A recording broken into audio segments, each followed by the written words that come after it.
Au moins 31 journalistes ont perdu la vie depuis l'attaque du Hamas le 7 octobre en Israël, dont 26 Palestiniens, 4 Israéliens et un Libanais, selon le Comité pour la protection des journalistes, CPJ, basé aux États-Unis.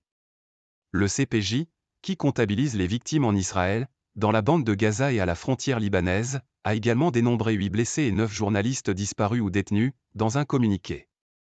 Ce bilan est d'ores et déjà le plus meurtrier pour des journalistes couvrant ce conflit depuis la création du CPJ en 1992, selon cet organisme.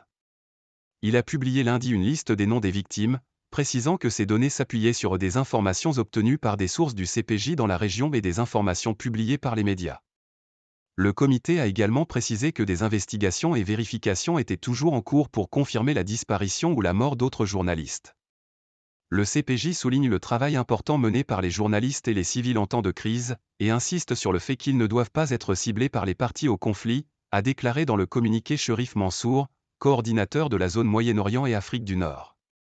Le CPJ souligne également le risque particulièrement élevé encouru par les journalistes présents dans la bande de Gaza.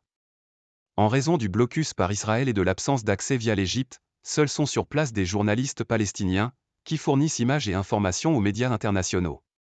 Outre les bombardements auxquels ont succédé des opérations au sol de l'armée israélienne, les conditions de vie et de travail des journalistes comme des civils sont difficiles sur place. L'approvisionnement en eau est limité et les communications Internet ont été coupées pendant 3 jours avant d'être rétablies lundi soir. Sans donner de chiffres, le CPJ a aussi fait état d'attaques continues, arrestations, menaces, censure et meurtre des proches des journalistes présents sur place.